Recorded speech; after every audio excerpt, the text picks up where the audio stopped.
Boa noite, brincadeira. Boa tarde, gente. A residente nervosa esqueceu de colocar até o próprio nome na aula do slide inicial. Mas eu me chamo Bárbara, para a galerinha do YouTube que não me conhece, para os meus colegas, boa tarde. Hoje daremos a aula de choque, a abordagem inicial. Essa aula ela vai remeter muito à aulinha do Matheus, porque a gente vai conversar muito sobre hemodinâmica e principalmente vai entrar muita parte de monitorização, então ela conversa bastante com a aula do Matheus. Como é que mexe nesse trem aqui? Não, tem que botar no USB. Atrás dele, tira aí o USB. Aí, ó, no USB. Tira. Ah, entendi. Agora você consegue passar os slide pointers. Né? Chique. Isso aqui dá a luz e vai e volta. Tome. Então, beleza. A definição, gente. O que é o choque? O choque ele é definido, então, como um desequilíbrio entre a oferta e o consumo de oxigênio pelos tecidos, sendo uma condição ameaçadora à vida, tá? Decorrente de uma má distribuição de fluxo sanguíneo que leva à hipóxia tecidual. É importante destacar que o choque ele não é sinônimo de hipotensão arterial, né? A gente tem esses valores, né, como consideração, que é uma sistólica menor que 90 ou menor que 40 do basal do paciente, ou uma média menor que 65, mas ela não é questão definidora de choque. A gente vai ver mais para frente que existe até um conceito de choque oculto, certo? E para a gente falar que o paciente está em choque, a gente precisa de uma evidência de uma perfusão tecidual inadequada. Então, a gente pode ver através de aumento de lactato, déficit de base, a saturação venosa, né, de oxigênio central, enfim, tudo que a gente vai conversar mais para frente. A fisiopatologia, e é aí que o caldo começa a entornar. Independente da etiologia do choque, a gente sabe que é esse desbalanço entre o DO2 e o VO2, que é o consumo, quer dizer, a oferta, vezes o consumo. Se a gente olhar as formulazinhas, a oferta de oxigênio ela vai depender do débito cardíaco e do conteúdo arterial de oxigênio. O débito cardíaco, ele é o volume sistólico vezes a frequência cardíaca, e a gente consegue ainda ramificar o volume sistólico sendo dependente de pré-carga, pós-carga e contratilidade. Muito que a gente conversou na aula do Matheus, certo? E o conteúdo arterial de oxigênio, para lembrar que ele tem essa porção dividida no plasma e na hemoglobina, certo? E o VO2, a formulinha do VO2, e acabou minha luzinha, eu tava me divertindo. Morreu. E o VO2 é a porção, né, é dividida no débito cardíaco vezes o conteúdo arterial de oxigênio menos o venoso de oxigênio. E ali embaixo a gente tem a formulinha da taxa de extração de oxigênio, que é o VO2 dividido pelo DO2. Beleza. Aí voltou. E aí, na fisiopatologia mesmo, né, o que acontece? Quando a gente tem essa relação inadequada entre a oferta e a demanda, a gente tem como consequência um aumento da taxa de extração de oxigênio, certo? E quando a gente tem esse aumento de taxa, a gente vai ter o metabolismo anaeróbio entrando em ação. Então, o que acontece? O nosso corpo está demandando uma certa quantidade de oxigênio. E como resposta, a gente aumenta a taxa de extração, lembrando daquela figurinha que o Matheus trouxe do trem, a gente aumenta a taxa de extração para tentar compensar o VO2. Mas chega um momento que o nosso corpo ele não consegue ter esse balanço adequado, e aí começa a dar entrada no metabolismo anaeróbio. Então, aqui essa tabelinha é bem legal porque ela mostra aqui que a gente começa a ter ruptura de membrana celular, entrada de cálcio na célula, despolarização, disfunção de membrana, entrada de sódio, saída de potássio. Então, a gente vai piorando até entrar no metabolismo anaeróbio, e nessa tabelinha aqui que é o DO2 crítico, né? Que é quando realmente a gente chega nesse platô que o DO2, ele basicamente, tudo que a gente conseguir de ofertar, o corpo vai estar consumindo. E isso aumenta muito, né, a mortalidade na UTI. E, além disso, o que eu tinha conversado com vocês sobre o choque oculto, que a hipotensão ela não era definidora de choque, antes da gente ver o paciente apresentando um choque mesmo, a gente tem o que a gente chama de choque críptico ou oculto, em que a macrohemodinâmica do paciente ela vai estar inalterada.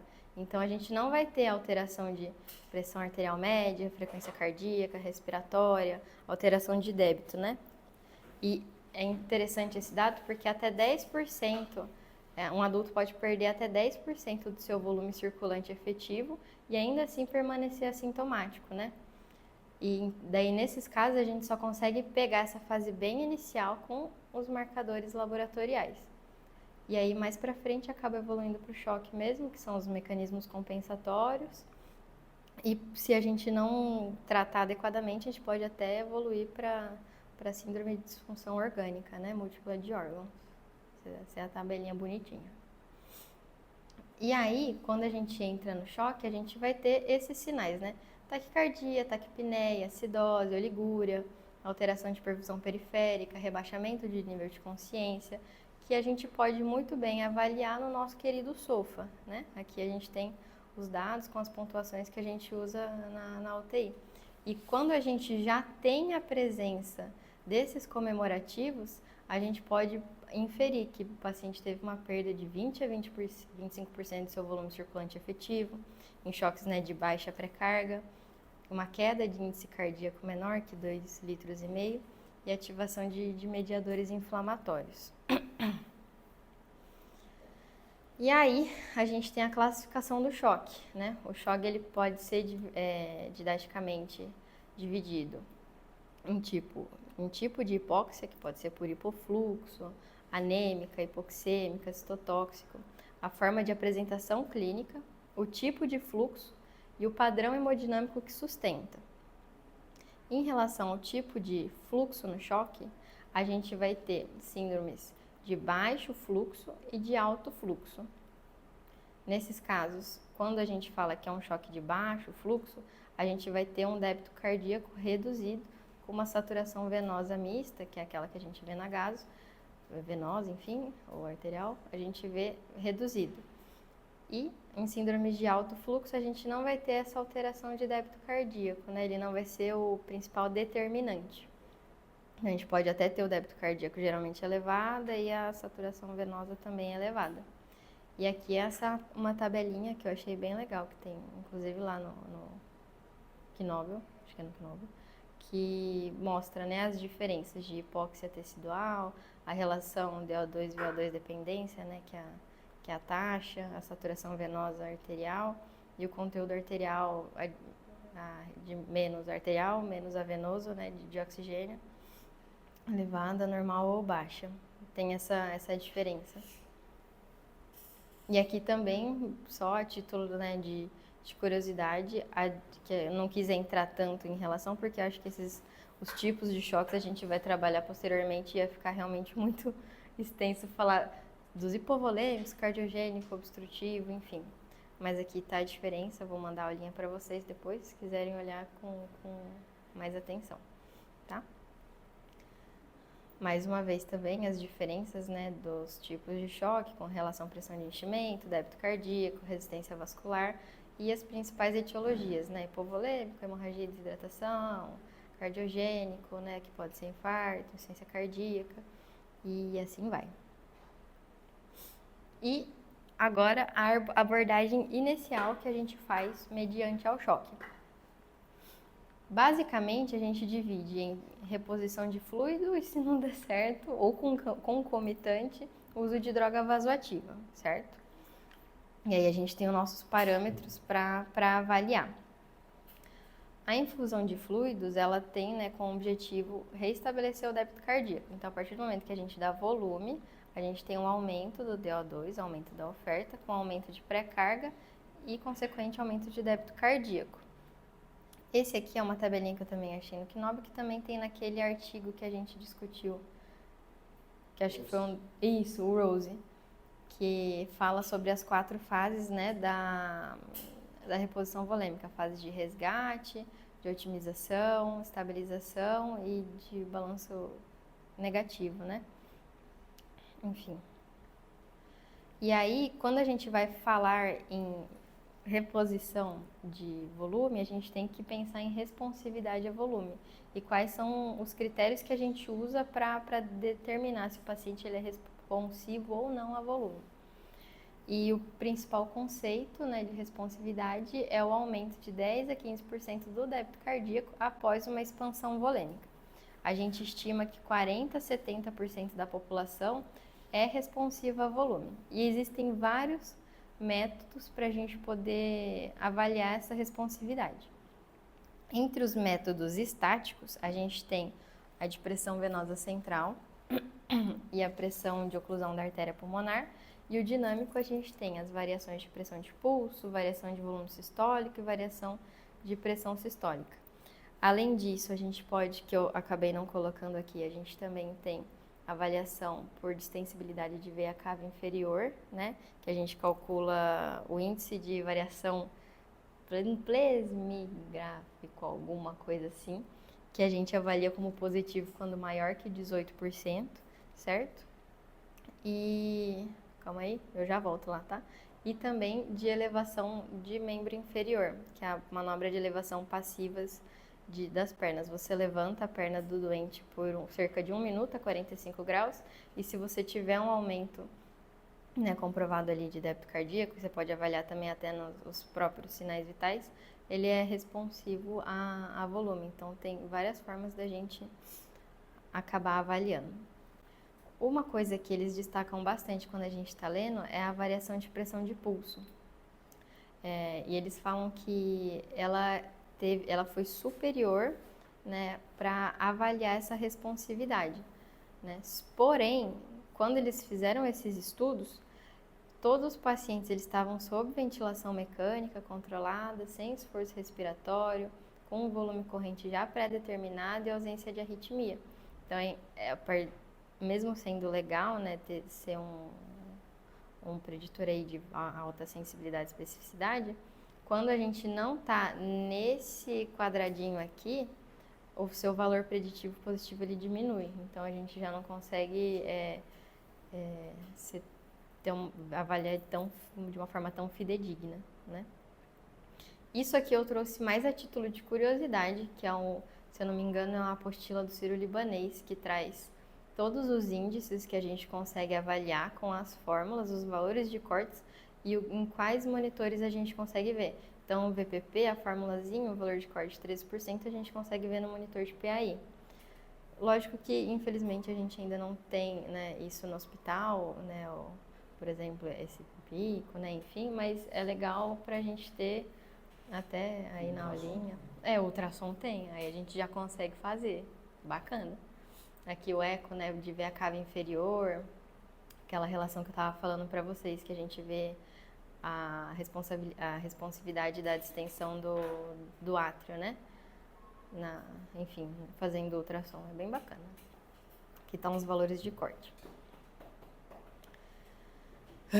E aí, enfim, quais seriam basicamente as recomendações para a administração de fluidos, né? Seria através da prova volêmica. A gente determina uma alíquota de volume, geralmente de 300 a 500 ml de cristalóide, de forma rápida, e observa a resposta hemodinâmica, né? Que pode ser o aumento da pressão arterial, redução de frequência cardíaca, né? Enfim, preferencialmente o aumento do débito cardíaco ou do volume sistólico. E aí, né, se a gente tiver uma resposta frustra, né, a reposição volêmica, a gente pode iniciar o uso de drogas vasoativas ou até mesmo de forma concomitante se tiver um caso muito selecionado, né? E a nossa droga de escolha é a noradrenalina. E a gente tem também como outras opções a vaso, dobuta, dopamina, sempre individualizando. E aqui eu trouxe a tabelinha, se eu não me engano, é do VAST, né? Que Foi o VAST, né? Que a gente comparou a Nora com a DOPA. Quando ela se tornando... Isso. Mostrando a melhor uso a favor da Nora. Enfim. E aí a gente tem as nossas metas de ressuscitação hemodinâmica no choque. Enfim. Aí entra numa coisa assim, bem difícil, tá, gente? A gente pode avaliar de diversas formas, certo? O principal, nesses casos, é a gente avaliar a questão do DO2, né? Para aumentar essa oferta de oxigênio. E a gente consegue avaliar essa resposta do aumento, né, do DO2 através da mensuração do VO2. Através daí da saturação venosa mista de oxigênio, certo? E aí, como que a gente vai ver isso? Só antes, né, de chegar nessa parte. O DO2, aquilo que eu falei antes, né? Quando a gente tem um alto consumo de uma demanda muito alta de demanda de oxigênio, a gente vai conseguir melhorar isso aqui, aumentando a taxa de extração para conseguir atingir esse consumo. E aí a gente consegue ver através da saturação venosa, que pode ser ou pela venosa, que é pelo... ficou igual. Da venosa pelo catéter de artéria pulmonar, que vai mostrar a oxigenação de todo o organismo, ou a venosa mista por um catéter central, né, na veia cava superior, que vai mostrar só a oxigenação do cérebro e as partes superiores do corpo. E até eu trouxe esse dado legal que em pacientes rígidos, a diferença entre esses dois dados aqui, ela é de 2 a 3%, só que em paciente crítico, geralmente pode alterar para de 3 a 8%. E aí, como que a gente vai ver, né? Quando os valores, né, de referência de corte que a gente usa, a saturação venosa central arterial, né, menor que 70 e a mista menor que 65. Quando a gente tem, então, esse aumento de DO2 para tentar compensar a taxa, a gente vai ter a alteração desses valores aqui, eles vão estar mais altos. Aqui nessa tabelinha a gente consegue ver. Essa tabela aqui, eu vou ser sincera, eu ainda estou tentando entender, tá?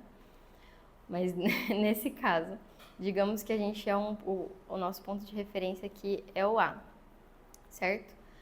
A partir do momento em que a gente tem o aumento de consumo, aumento da taxa de extração, então eu estou tendo uma demanda de oxigênio, eu estou aumentando a taxa para tentar compensar o VO2. Mas a gente não tem alteração de VO2, ó, olhando na curvinha aqui, a gente vê que ele entra nesse conceito de fluxo de luxo, que fala que não tem esse aumento de VO2, então o nosso corpo está entrando realmente no metabolismo anaeróbio, independente se ele corre para cá, aumentando a taxa de extração, ou aumentando a questão do índice cardíaco. A gente sempre mantém o mesmo VO2 e isso é ruim, digamos assim. Diferente de quando a gente aumenta o índice cardíaco, mas a gente tem uma melhora do VO2 aqui no ponto D. Ele melhorou de 150 para 200, então posso inferir que a resposta do paciente está sendo mais adequada, né? E quando a gente tem uma DO2 ofertada acima, né, ela não é aproveitada pelas células, então isso comprovadamente aumenta a mortalidade, certo? E, além disso, outro parâmetro que a gente tem para avaliar é o lactato. O lactato ele vai falar sobre, né, também o metabolismo anaeróbico. E uma coisa importante é que o lactato ele pode estar aumentado também em situações em que não ocorre o choque, né, por si só. O fato de eu fazer uma atividade física, de eu ter uma insuficiência hepática, pode alterar o lactato. Então é sempre bom a gente estar individualizando também né, e não levar em consideração ele como um único fator, né, para a avaliação dessas respostas no choque.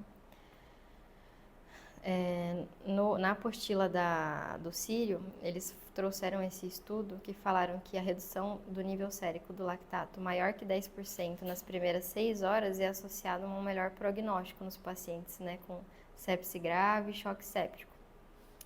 E não houve diferença de mortalidade quando você usa tanto o lactato quanto a saturação venosa para fazer esse comparativo, né? E eles até orientam que se você não tem esse parâmetro para avaliar no hospital, eles indicam que o lactato é um bom parâmetro para você atingir como meta terapêutica, diferente do quinóbio, que não tem essa orientação. Ele fala sempre para estar individualizando, né? Porque ele fala que o cálculo do lactato, ele por si só, sendo um fator único de avaliação, ele não é indicado. Teria que avaliar também toda a resposta do paciente de uma forma individualizada. Enfim. E aqui, por fim, eu trouxe esse fluxograma para a gente poder tentar fechar um pouquinho o raciocínio. Então, a gente se depara com um paciente com um choque, a gente sempre faz a reposição volêmica inicial, a avaliação da perfusão, e a gente pode passar, né, um central e uma PAI para monitorizar. A gente está com uma instabilidade macrohemodinâmica, né? Ou, por exemplo, resolveu? Não. A gente vai continuar fazendo a reposição volêmica, considerar o uso de droga e a monitorização do débito cardíaco. Se resolveu essa questão, a gente vai falar, a avaliação a perfusão do meu doente está boa? Sim, então o choque está resolvido e bola para frente. Não melhorou ainda a perfusão do meu paciente. A gente vai progredir para a monitorização hemodinâmica. E aí a gente tem que avaliar se a gente está tendo um problema tanto na oferta quanto na demanda. Se a gente está tendo um problema no DO2, a gente tem que pensar se uma PO2 nossa está adequada, se eu tenho alguma anemia, por exemplo, se meu débito cardíaco está reduzido. Então, a gente tem como meta, né, como propostas terapêuticas, o uso de vasopressores, fluidos, transfusão, inotrópico, para tentar resolver essa parte aqui. Se o nosso problema é em relação a consumo, a gente pode pensar, meu paciente está, né, tendo um fator estressante, está com dor, está com febre, e aí a gente pode lançar a mão, né? Sedação, analgesia, controle de febre para tentar quebrar esse ciclo. Certo? Ok, muito